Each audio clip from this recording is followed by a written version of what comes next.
So next up, we are going to be making a really good zucchini and red onion salad.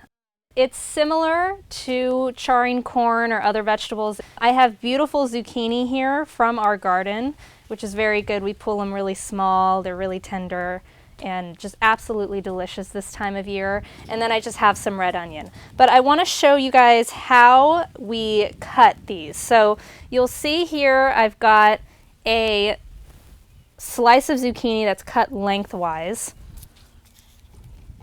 So I'm just going to finish a few off here. I trim both the edges off, and then just be careful for your fingers. But you're looking at about 1/4 inch. These are going in at a high temp, so they're going to get a lot of really nice color, but you want them to cook pretty fast. They do have a lot of water in them, so they don't burn super easily, but you do want them pretty thin.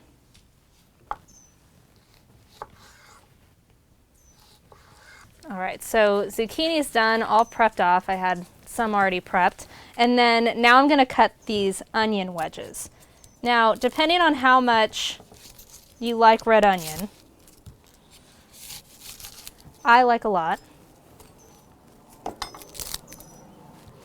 I'm going to cut these into wedges. So you'll see here when I cut this off, there's a lot of this root still intact. And we do that because these onion slices will hold together because they're all bound together by this root here. So when everything cooks down, what you'll have is these beautiful caramelized onion wedges instead of just strings throughout the dish. It kind of just keeps them in their bulky form. They soften up beautifully and char really nicely. So root end is off. Cut down the center once. Pull off that outer skin. And then we'll see here, I am going to cut this at an angle. So you see it's angled towards that root. That's what keeps the root intact.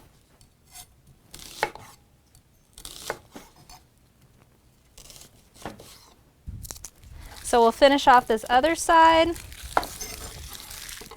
And I have the oven at a high roasting environment right now. You can do these in a perimeter burn too. You just need a lot of flame so these get a lot of really nice color. And like I said, they'll cook pretty fast, so you want to keep an eye on them.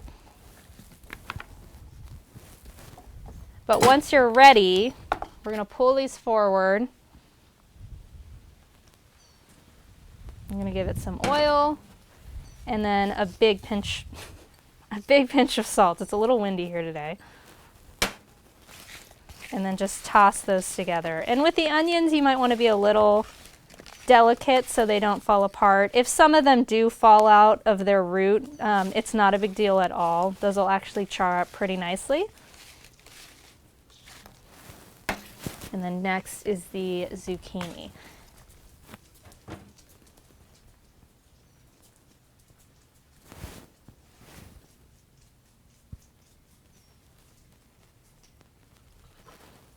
Okay, so these you can be a little more aggressive with.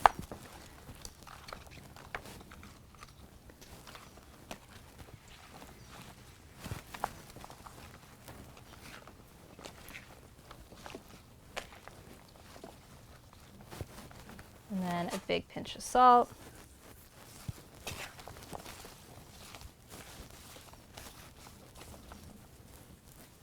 And these are both ready for the oven now. So high temperature, again, you're just looking for some color, some really nice charring, and then you want everything to soften, especially those red onions. If these aren't cooked down enough, they'll just still have like a bitter taste to them, basically. So you want them to kind of cook down, char, and caramelize. And this all together should really only take about I'd say 10 minutes or so. Keep an eye on it. You'll want to bring some tongs out and maybe rustle them up a little bit halfway through their cooking so they all get even exposure.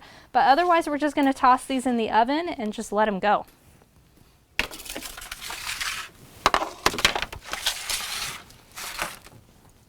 So once these get enough color on them, we will finish it off with some vinaigrette. I'll tell you guys what's in it. And of course, some beautiful cheese as well. So we'll see you back here in just a minute.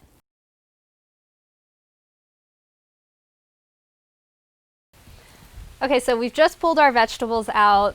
They're beautiful. We've got some really good color on everything. They're nice and softened. The onions are nice and caramelized. I've let these cool off so they can be tossed with just gloves. So I'm going to glove up here because we're about to toss these in a vinaigrette. And this is definitely a salad you'll want to serve room temperature. I actually really like it cold the next day. I'll tell you why in a bit. But so don't worry about rewarming it or anything. It's a really good just room temperature salad, or cold, like I said. So I'm just going to combine everything here. I have this vinaigrette here that is made with just white wine vinegar, a little bit of olive oil, some Dijon mustard, and capers, and then garlic. And the garlic I have grated on a microplane so that it's really fine and kind of blends in almost as a paste rather than minced garlic. So everything's just all mixed together here off to the side. I'm going to take this vinaigrette, toss it right on,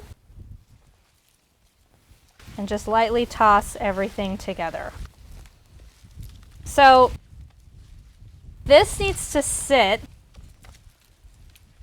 and it almost marinates after it cooks. That vinaigrette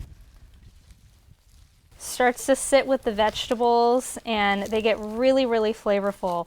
If you don't believe me, taste one right now, right after the vinaigrette has been put on it, and then taste it in like 15 minutes, and you'll notice a really big difference. The acidity in the vinegar, and then also in the capers that are in here, it just really plays well with these vegetables when it's been sitting for a minute.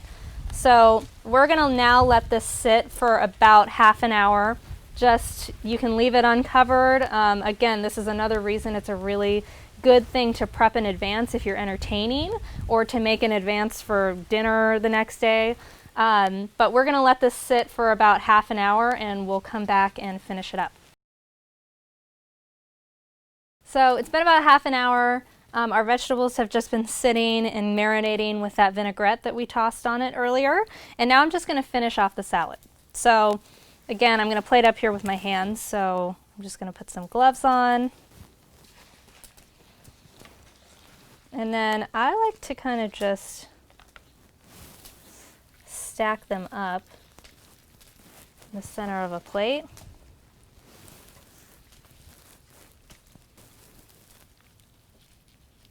And this is beautiful to do with a lot of summer vegetables. Asparagus would be really great in here. I've even thought about doing it with eggplant before, and I think eggplant would be delicious. Okay, so now we are going to top it with some cheese. Now, this is my favorite cheese. It calls for feta in the recipe, but this is a sheep's milk feta. The company is Valbrezzo, and it's just very, very good. It's really creamy and not chalky, and it's a little more sweet than a lot of those like drier fetas that you find on the market. Traditional feta is also delicious on this, so if you can't find that in your supermarket, don't worry about it.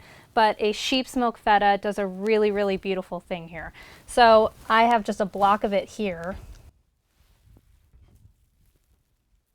Just gonna pull a chunk of it off and then crumble just some big pieces over the top.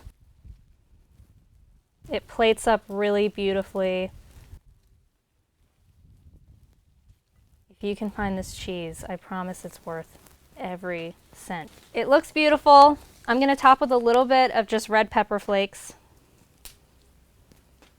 And then it's ready to go. So you can serve it room temperature.